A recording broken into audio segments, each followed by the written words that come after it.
O ano era 1947.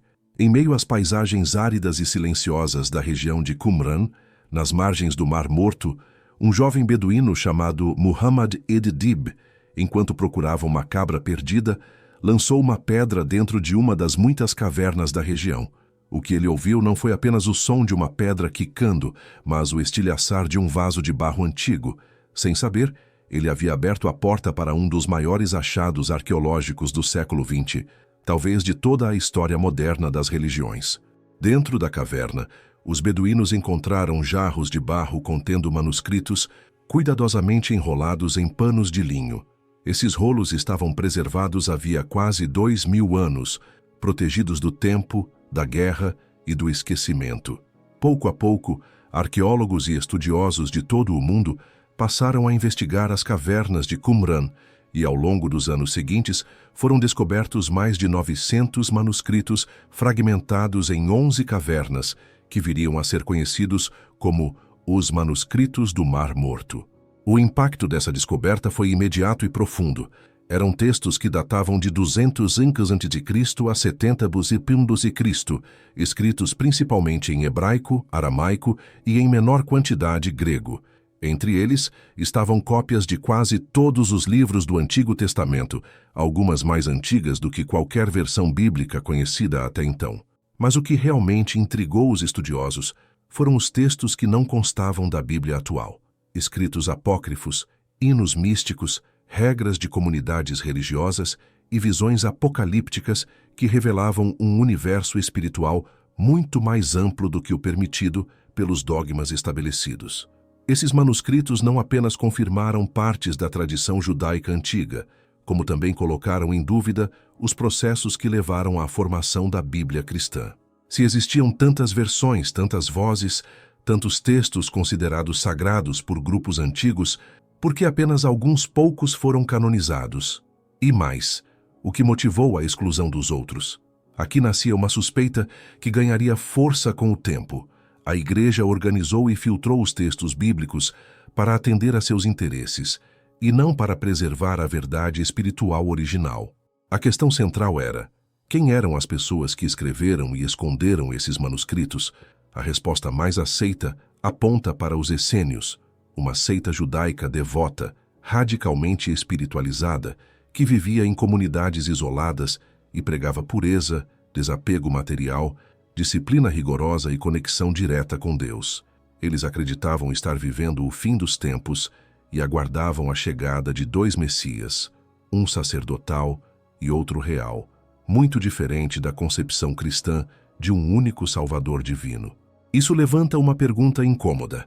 Até que ponto as doutrinas do cristianismo foram inspiradas ou moldadas por ideias pré-existentes, como as dos essênios?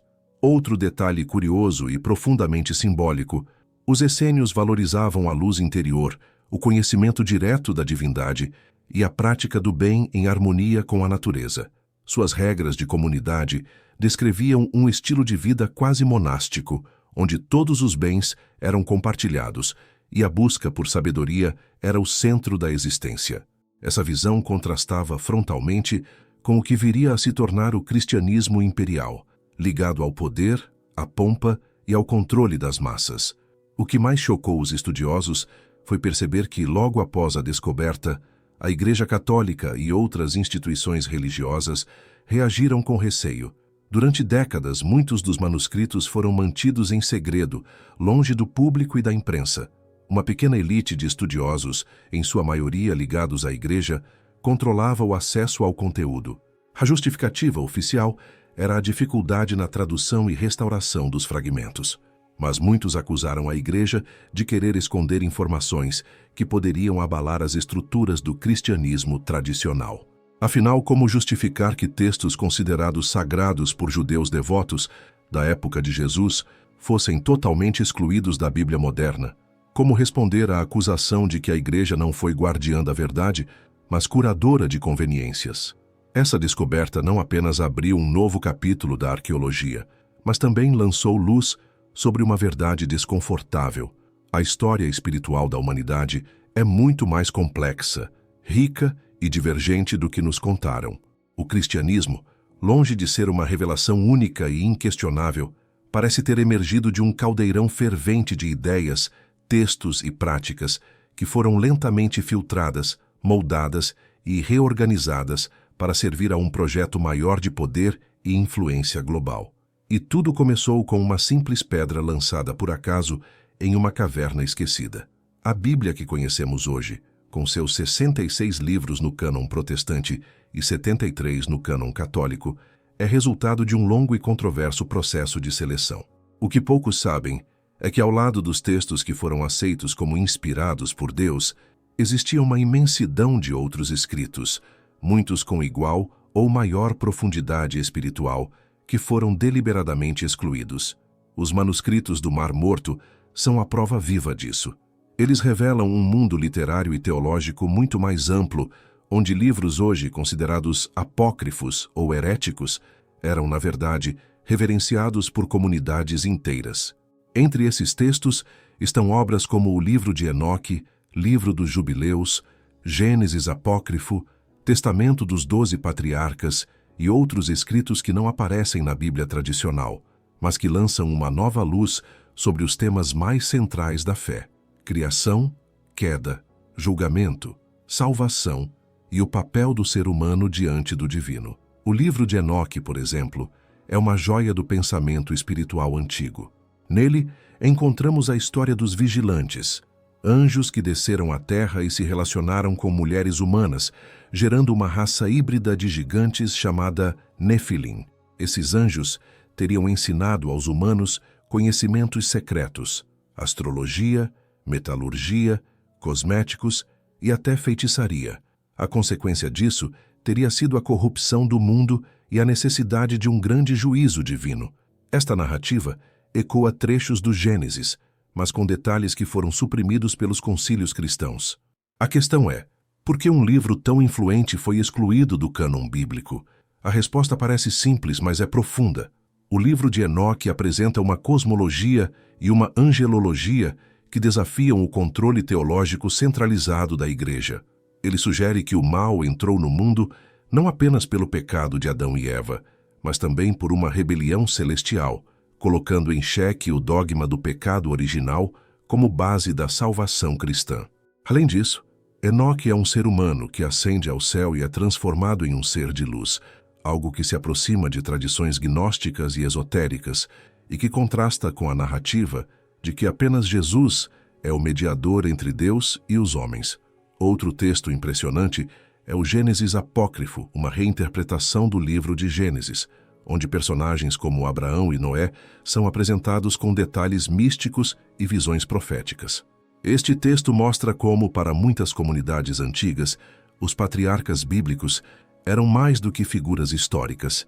Eram iniciados em mistérios espirituais, capazes de viajar em espírito, interpretar sonhos e dialogar diretamente com seres celestiais.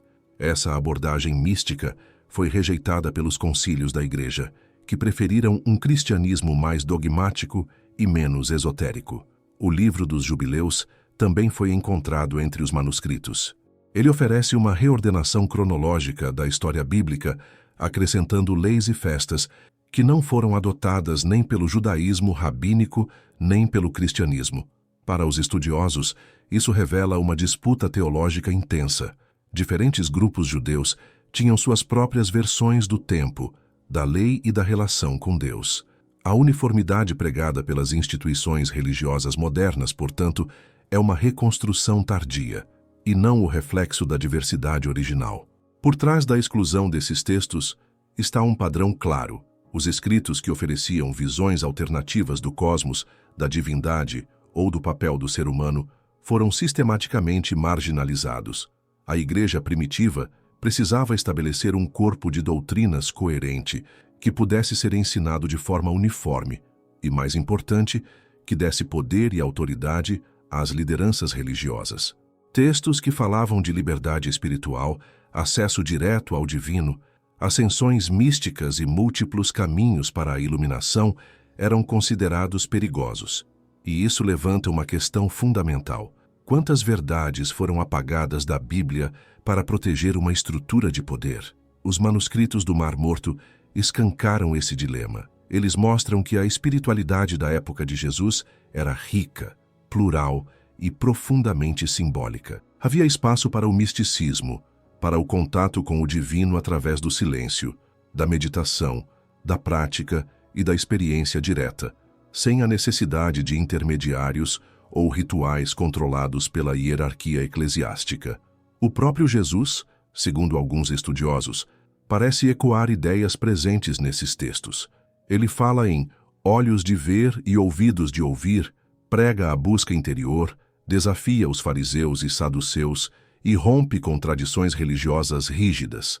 Se textos como o livro de Enoque e o Gênesis apócrifo eram conhecidos por grupos espirituais contemporâneos a ele, é plausível pensar que Jesus tenha sido influenciado por essa literatura mística, ou, quem sabe, tenha até ensinado com base nela. O problema, portanto, não está nos textos excluídos. Está em quem decidiu excluí-los e por quê. O silêncio da Igreja diante dos manuscritos do Mar Morto não é apenas cautela arqueológica. É um sinal claro de que há muito mais por trás da Bíblia do que nos ensinaram.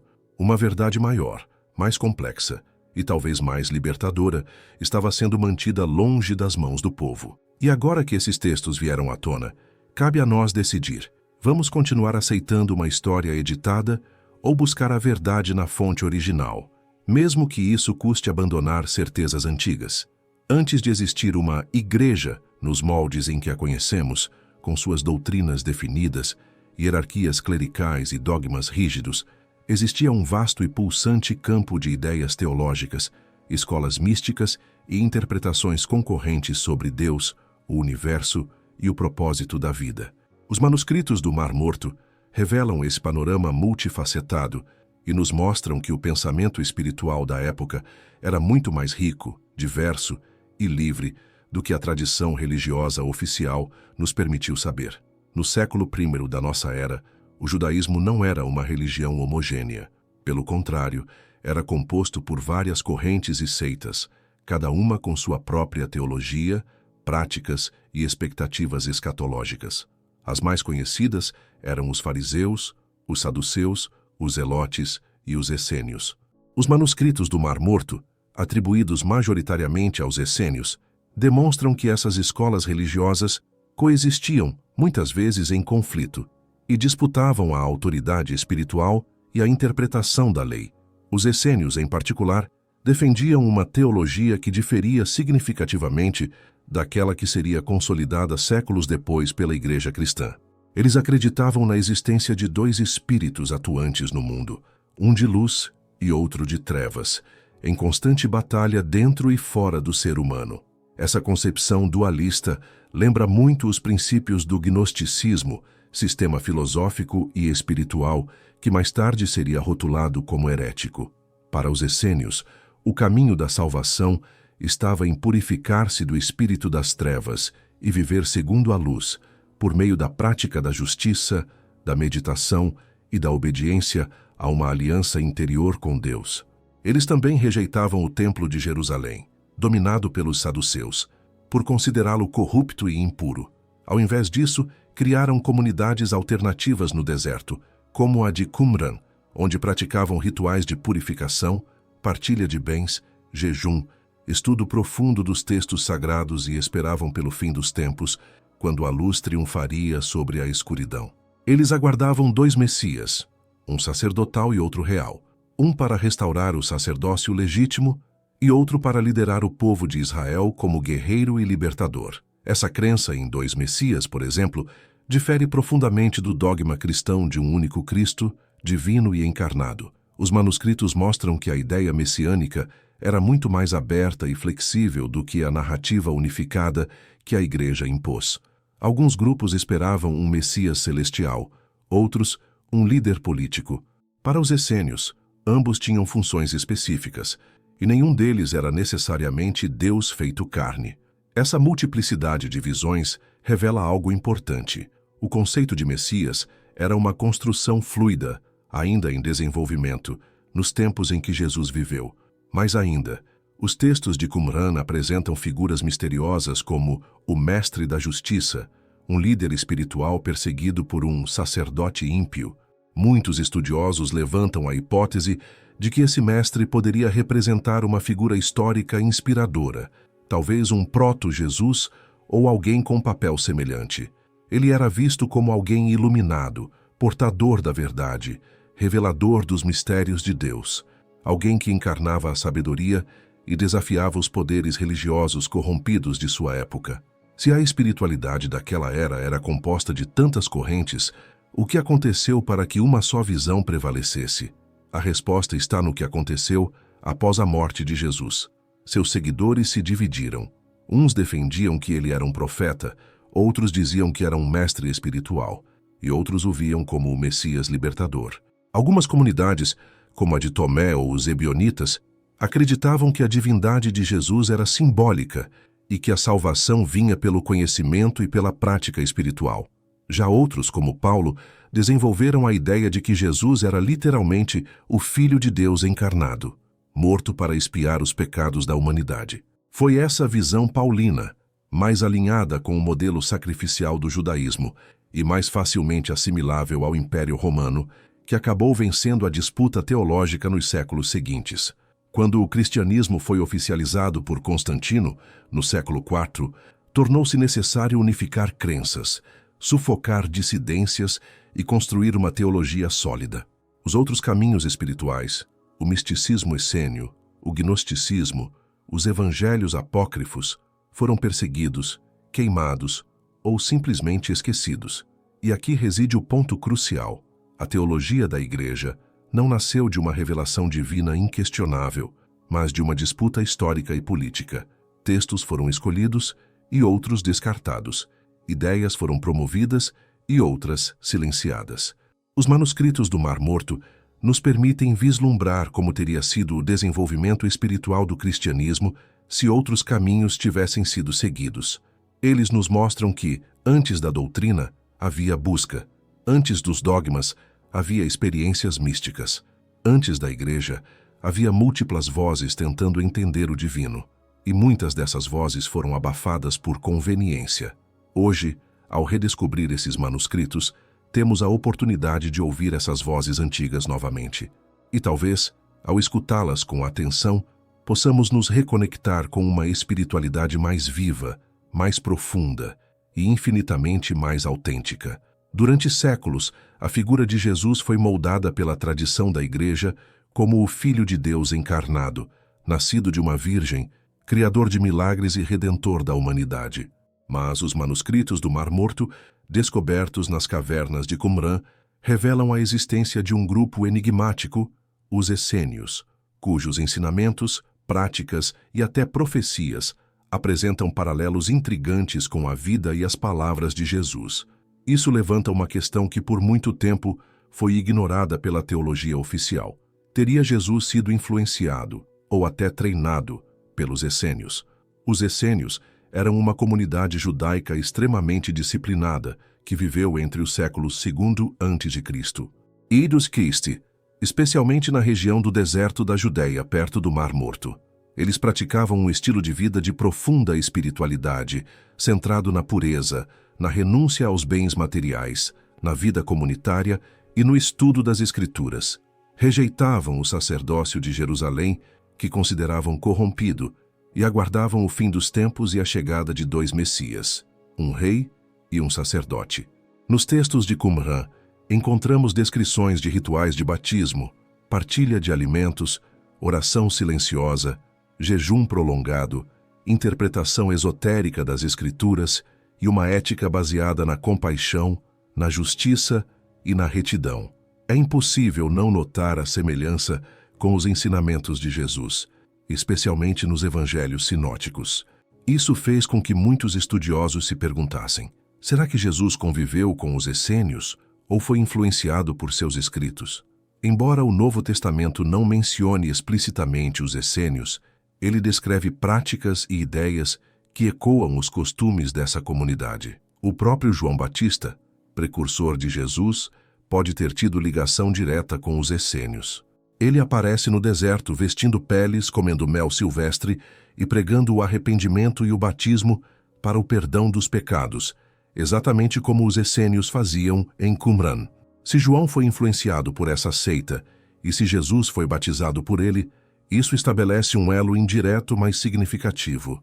Além disso, Jesus pregava o reino interior, o amor ao próximo, o desprezo pelas riquezas, o jejum espiritual, a pureza do coração e a vigilância espiritual, conceitos profundamente presentes nos manuscritos essênios. Ele também combatia os líderes religiosos de sua época, especialmente os fariseus e saduceus, acusando-os de hipocrisia e distorção da lei. Os essênios tinham a mesma postura crítica em relação a esses grupos, e seus escritos os chamam de Conselho da Mentira e Sacerdotes do Engano. Há ainda a questão dos dois caminhos, tema central nos documentos de Qumran, que fala da escolha entre a luz e as trevas, entre o bem e o mal. Nos evangelhos, essa dicotomia aparece com frequência, especialmente nos discursos de Jesus. Se teus olhos forem bons, todo o teu corpo será luz. Ninguém pode servir a dois senhores. Ou ainda, largas são as portas da perdição, e estreitas as do caminho que leva à vida. Essas imagens não eram únicas de Jesus, eram compartilhadas pela teologia essênia. Alguns estudiosos chegam a ir mais longe, sugerindo que Jesus teria passado anos ocultos, aqueles chamados anos perdidos, entre os 12 e os 30, estudando ou vivendo com os essênios. Embora não existam provas definitivas disso, a hipótese ganha força diante do silêncio dos evangelhos sobre esse período e do fato de que, ao retornar, Jesus surge como um mestre espiritualmente evoluído, com domínio da Torá, da cura, da meditação e da parábola. De onde teria vindo esse conhecimento? Outro paralelo forte está na última ceia. Nos manuscritos de Qumran, as refeições comunitárias dos essênios eram ritualísticas, com oração, partilha do pão e do vinho e um espírito de fraternidade. A ceia descrita nos evangelhos remete diretamente a esse costume. Uma mesa com discípulos, onde o pão e o vinho simbolizam uma aliança superior. Isso sugere que Jesus não estava inventando um novo ritual, mas reinterpretando uma tradição já existente com um novo sentido espiritual. Ainda mais desconcertante é o papel do chamado Mestre da Justiça, figura central dos textos essênios. Ele é descrito como um líder espiritual justo, perseguido pelos líderes religiosos, traído por seus próprios irmãos e morto por causa de sua fidelidade à verdade. Muitos enxergam nesse personagem um arquétipo de Cristo, e não seria impossível que Jesus conhecesse essa história e a tomasse como inspiração para sua própria missão. Mas se essas conexões são tão claras, por que a Igreja nunca falou dos essênios? A resposta pode estar no perigo que isso representaria para a doutrina oficial. Se Jesus teve influências externas, se aprendeu com mestres anteriores, se reinterpretou tradições já existentes, então ele não foi uma criação divina espontânea, mas um ser humano iluminado que caminhou pelos mesmos trilhos espirituais de tantos outros buscadores da verdade. Isso quebra o monopólio do milagre e devolve a espiritualidade ao campo da experiência humana, onde qualquer um pode despertar, crescer, transformar-se. Reconhecer a influência dos essênios sobre Jesus é reconhecer que a Igreja construiu um muro entre o Cristo histórico e o Cristo teológico. É admitir que a verdade é mais complexa e que talvez o maior ensinamento de Jesus tenha sido: o reino de Deus está dentro de vós. E isso os essênios já sabiam. Assim, longe de diminuir a figura de Jesus, essa conexão oculta a engrandece. Ele se torna parte de uma linhagem de mestres, uma alma despertada que bebeu das fontes místicas de seu tempo e deu a elas nova vida, novo sentido, nova luz. E agora, graças aos manuscritos do Mar Morto, podemos reencontrar essa verdade esquecida. Desde a descoberta dos manuscritos do Mar Morto em 1947, algo estranho aconteceu. Ao invés de serem imediatamente estudados, traduzidos e compartilhados com o mundo, como seria de se esperar de uma das maiores descobertas religiosas da história, os manuscritos foram mantidos, em sua maior parte, em segredo por décadas. O que poderia justificar esse silêncio em torno de documentos que poderiam iluminar os primórdios da fé? Por que, ao invés de celebração, houve cautela, contenção e, em muitos casos, censura? A resposta parece estar no conteúdo explosivo desses textos. Os manuscritos do Mar Morto não apenas lançam luz sobre a diversidade do pensamento espiritual na época de Jesus, mas colocam em xeque a narrativa oficial construída pela Igreja durante séculos. E isso representa uma ameaça direta ao poder teológico e institucional das grandes tradições cristãs. Após sua descoberta nas cavernas de Qumran, os manuscritos ficaram sob o controle de uma equipe restrita de estudiosos, composta majoritariamente por católicos, muitos ligados à Igreja. Por mais de 30 anos, esse grupo manteve o acesso aos documentos severamente limitado, impedindo que outros pesquisadores independentes pudessem estudá-los ou publicá-los. Era um sistema fechado, e o argumento oficial era de que os textos estavam fragmentados demais e que exigiam um trabalho minucioso de restauração. Contudo, muitos estudiosos acusaram esse grupo de deliberadamente reter os manuscritos.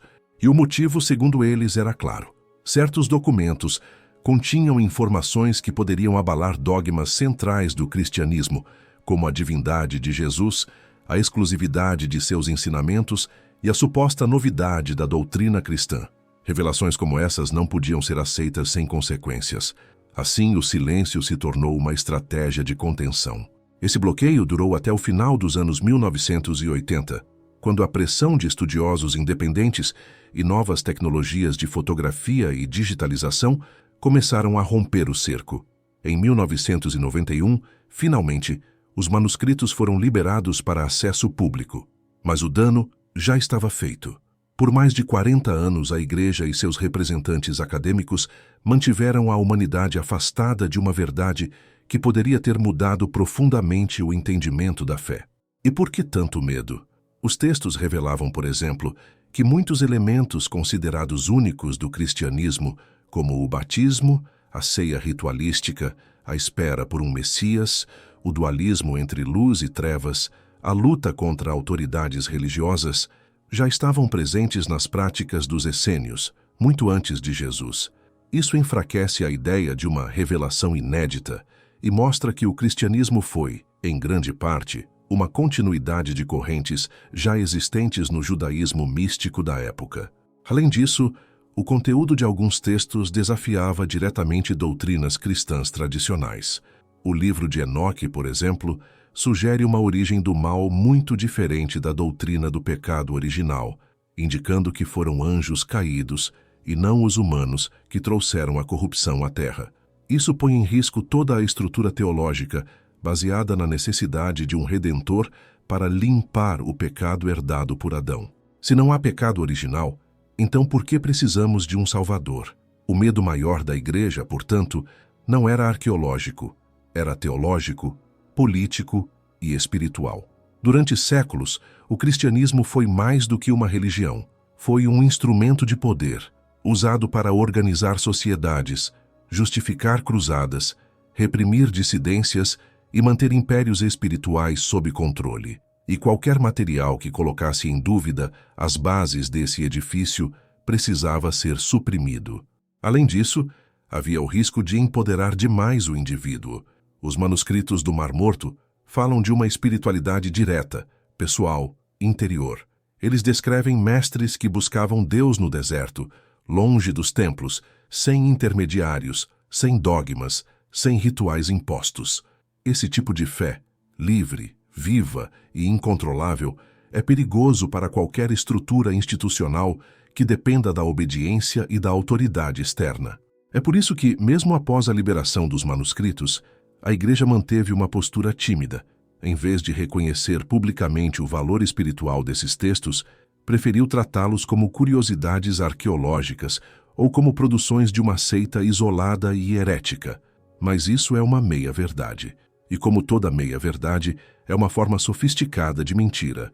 O silêncio da Igreja não é apenas uma omissão, é uma estratégia. Ao não falar, ela impede o debate. Ao ignorar, ela desvaloriza. E ao esconder, ela protege um sistema que, embora poderoso, não está mais alinhado com a busca genuína de muitos seres humanos por uma espiritualidade autêntica, profunda e libertadora. Hoje, os manuscritos estão disponíveis, mas ainda são pouco conhecidos do público geral. Isso não é por acaso. O sistema ainda prefere que você leia a versão editada da história, aquela que fortalece o altar, a hierarquia e o dogma. Mas agora, você sabe que existem outras versões, outros caminhos, outras verdades. E o silêncio da igreja só confirma aquilo que muitos já intuíam. A verdade não precisa ser defendida, apenas descoberta. Desde a descoberta dos manuscritos do Mar Morto em 1947, algo estranho aconteceu. Ao invés de serem imediatamente estudados, traduzidos e compartilhados com o mundo, como seria de se esperar de uma das maiores descobertas religiosas da história, os manuscritos foram mantidos, em sua maior parte, em segredo por décadas. O que poderia justificar esse silêncio em torno de documentos que poderiam iluminar os primórdios da fé? Por que, ao invés de celebração, houve cautela, contenção e, em muitos casos, censura? A resposta parece estar no conteúdo explosivo desses textos. Os manuscritos do Mar Morto não apenas lançam luz sobre a diversidade do pensamento espiritual na época de Jesus, mas colocam em xeque a narrativa oficial construída pela Igreja durante séculos. E isso representa uma ameaça direta ao poder teológico e institucional das grandes tradições cristãs. Após sua descoberta nas cavernas de Qumran, os manuscritos ficaram sob o controle de uma equipe restrita de estudiosos, composta majoritariamente por católicos, muitos ligados à Igreja. Por mais de 30 anos, esse grupo manteve o acesso aos documentos severamente limitado, impedindo que outros pesquisadores independentes pudessem estudá-los ou publicá-los.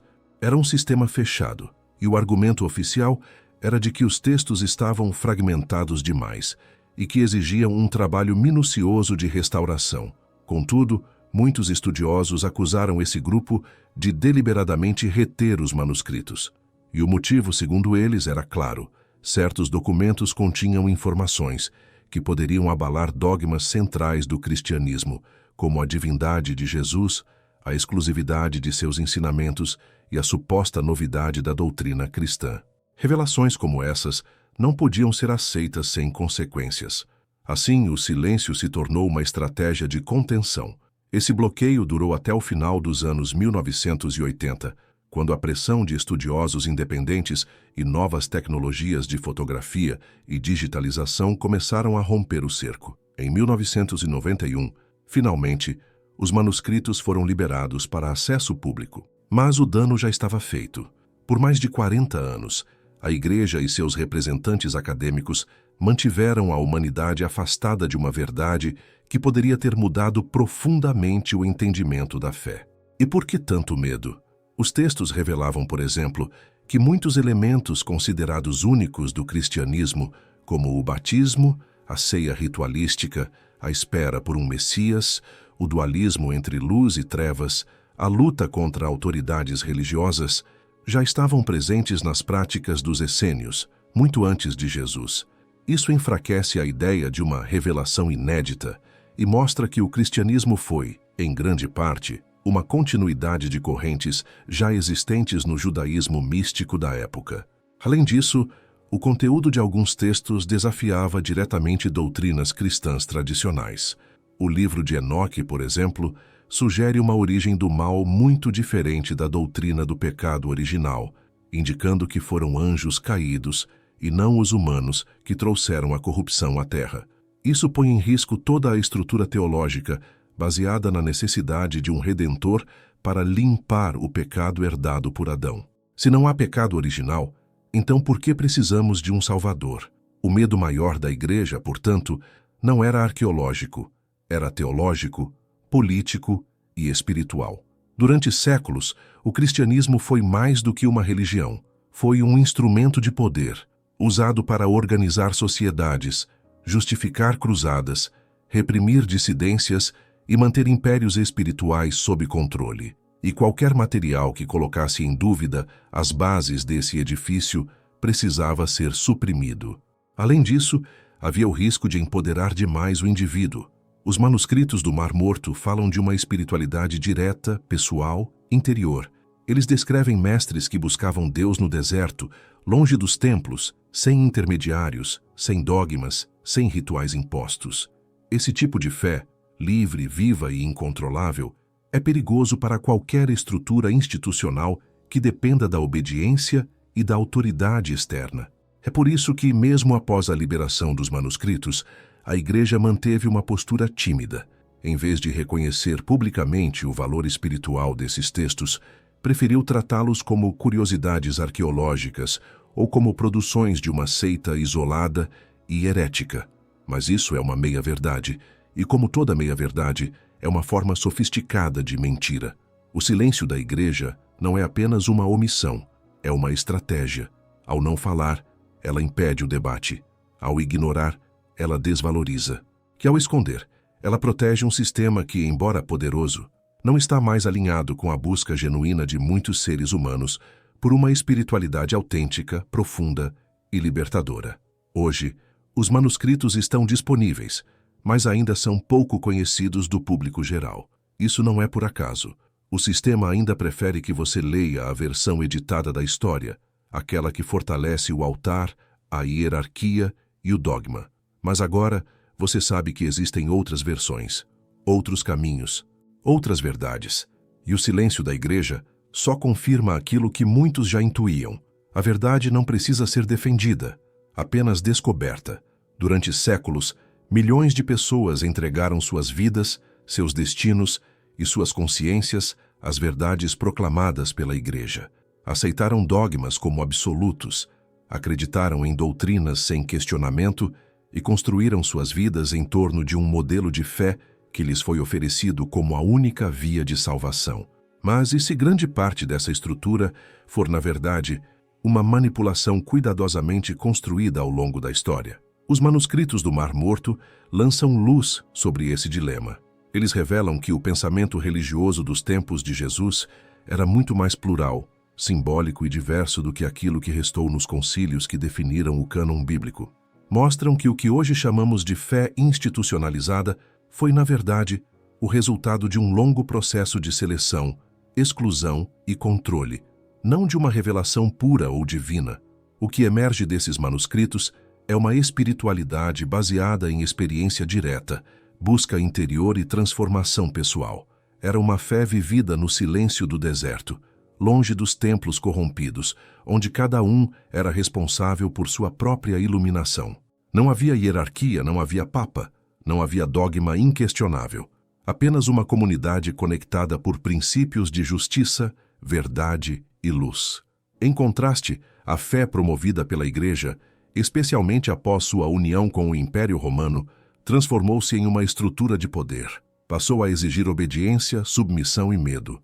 Doutrinas como o pecado original, o inferno eterno, a necessidade de salvação exclusiva por Jesus e o juízo final foram institucionalizadas para controlar comportamentos e garantir o monopólio do divino. Essa transformação não foi espiritual, foi política. O imperador Constantino, ao adotar o cristianismo no século IV, não buscava uma religião verdadeira. Buscava unificar seu império sob um único símbolo de autoridade. O cristianismo foi moldado para servir a esse objetivo. E para isso, era necessário eliminar a diversidade de interpretações, apagar os evangelhos apócrifos, demonizar os gnósticos e silenciar os místicos que ensinavam que Deus habita dentro de cada ser humano. Os manuscritos do Mar Morto são uma ameaça a essa narrativa porque mostram que a Igreja não preservou a verdade, ela a adaptou. Textos que falam de anjos caídos, de ascensões espirituais, de mestres que ensinam a ver a luz interior, foram apagados porque não davam margem ao controle externo. A fé verdadeira, quando acessada diretamente pelo indivíduo, não pode ser domesticada. E isso é o que sempre assustou os líderes religiosos. Considere, por exemplo, o conceito do reino de Deus. Jesus o descreve como algo que não está aqui ou ali, mas dentro de vós. Para os essênios, esse reino era a manifestação da luz interior, a consciência elevada que liberta o ser humano da ignorância. Mas nas mãos da Igreja, esse conceito foi transformado em uma promessa futura, distante, condicionada à obediência, ao sofrimento e ao julgamento. O que era presente se tornou futuro. O que era interno se tornou externo. O que era liberdade se tornou dependência. Essa inversão é a essência da manipulação. A fé genuína nos convida a buscar, a duvidar, a mergulhar na própria alma para encontrar respostas. A manipulação, por outro lado, exige conformismo, medo e passividade. E o mais preocupante é que essa manipulação foi tão profunda que ao longo dos séculos as pessoas passaram a acreditar que obedecer cegamente era sinônimo de espiritualidade. Mas a descoberta dos manuscritos mostra que na época de Jesus havia escolas espirituais que ensinavam exatamente o contrário. Conhece a ti mesmo e conhecerás a Deus. Era um chamado ao autoconhecimento, à reflexão, ao despertar da consciência, algo muito diferente da fé institucionalizada que domina o mundo há 2 milênios. Então, cabe uma pergunta incômoda. A fé que nos ensinaram é um caminho para Deus ou uma prisão dourada para a alma? Não se trata aqui de negar a fé cristã ou os ensinamentos de Jesus. Pelo contrário, trata-se de resgatar a mensagem original antes que ela fosse corrompida pelos interesses políticos e clericais. Trata-se de libertar Jesus do altar dourado onde o colocaram e reencontrá-lo como o mestre que caminhava entre os pobres, que ensinava em parábolas, que meditava no deserto e que dizia: "A verdade vos libertará." Os manuscritos do Mar Morto revelam que existia uma outra fé, uma fé silenciosa, livre, viva. Uma fé que não precisa de templos imensos, nem de intermediários com vestes luxuosas. Uma fé onde o ser humano encontra Deus na natureza, no silêncio, no coração. Essa é a fé que foi suprimida, marginalizada, apagada, mas que agora volta à tona. E você?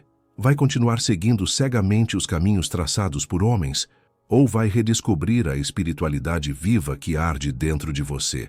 Porque, no fim, a verdadeira fé não precisa de manipulação.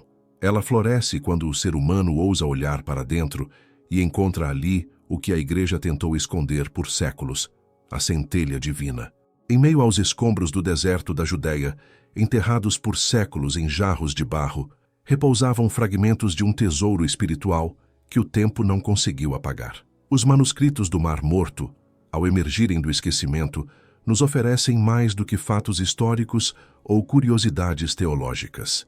Eles nos entregam um convite silencioso, porém profundo, o de redescobrir uma espiritualidade pura, anterior às instituições, às guerras religiosas e aos interesses humanos. O mundo moderno vive uma crise espiritual sem precedentes. As pessoas sentem que algo essencial foi perdido. A fé tradicional, com suas fórmulas prontas, muitas vezes parece vazia. As igrejas, templos e líderes já não oferecem as respostas que o coração busca. Vivemos em uma era de informação, mas também de confusão, onde verdades conflitantes se chocam e a voz interior é abafada pelo ruído da autoridade externa. É nesse cenário que os manuscritos reaparecem como faróis antigos, acesos novamente no horizonte da alma humana. Eles falam de uma espiritualidade que não dependia de intermediários, nem de hierarquias. Uma espiritualidade baseada na luz interior, na disciplina do espírito, na comunhão com o divino através da natureza, do silêncio e do amor ao próximo. Os essênios, principais autores desses textos, não buscavam poder nem glória. Eles deixaram as cidades, as riquezas e os jogos de poder religioso para viver no deserto, em comunidades onde todos compartilhavam seus bens, meditavam juntos, estudavam profundamente as Escrituras e esperavam o nascimento de uma nova era, um tempo de justiça, verdade e iluminação. Em outras palavras, eles viviam como buscadores conscientes, cultivando a espiritualidade como uma forma de vida, não como um sistema de crenças. O conceito central era simples, mas poderoso. Deus habita dentro de você. Isso muda tudo. Essa ideia remove a dependência de instituições, derruba muros entre o homem e o divino, transforma a fé em experiência viva e não em obediência cega. Quando olhamos para dentro, quando aquietamos a mente e ouvimos o que há de mais profundo em nosso ser, encontramos o que os antigos chamavam de centelha divina, o sopro de Deus em nós. Muitos textos dos manuscritos falam do caminho da luz, da lei interior, da purificação através da verdade, da vigilância constante sobre os pensamentos e ações. Essa linguagem espiritual, tão rica e sutil, foi substituída nos séculos seguintes por dogmas e credos que exigem submissão, não consciência. Mas nos rolos de Qumran, o que importa não é o que você diz acreditar, e sim como você vive. Viver com justiça, verdade, compaixão e humildade era a essência dessa espiritualidade. Não havia necessidade de templos opulentos ou rituais complexos. O que importava era o estado do coração. Isso ecoa profundamente os ensinamentos mais puros de Jesus, Buda, Lao Tse e tantos outros mestres iluminados da história humana. Bem-aventurados os puros de coração, porque verão a Deus. Essa redescoberta, no entanto, exige coragem. É mais fácil seguir um sistema pronto do que mergulhar no próprio ser. Mais confortável aceitar a fé herdada do que desconstruí-la e buscar uma verdade mais íntima. Mas os manuscritos estão aí, como um chamado. Você está pronto para sair do conforto da religião imposta e encontrar a espiritualidade que é sua por natureza? Recuperar essa essência não significa abandonar tradições. Significa reconhecer que elas são apenas caminhos, não o destino. A igreja, o templo, o livro sagrado, todos são mapas, mas o território é você. Deus não está em Roma nem apenas em Jerusalém. Deus está no coração de quem ama, de quem busca a verdade, de quem serve o outro com humildade. Hoje, mais do que nunca, o mundo precisa de uma espiritualidade livre, uma espiritualidade que una, não que separe, que eleve e não que controle, que desperte e não que adormeça. E é exatamente isso que os manuscritos do Mar Morto oferecem. Eles não trazem uma nova religião, mas sim a lembrança de que a alma humana já sabe o caminho, apenas se esqueceu dele. Redescobrir essa espiritualidade é voltar à fonte, é tirar os véus, é reconhecer que o sagrado não está fora, mas dentro, que a verdade não precisa ser dogma, mas sim vivência, e que, como dizia um antigo texto de Qumran, o caminho da luz é para aquele que busca com retidão, que abre os olhos para ver e o coração para compreender. A redescoberta está em suas mãos. A chama ainda arde, e o deserto, onde os antigos mestres encontraram Deus, não está fora, está dentro de você.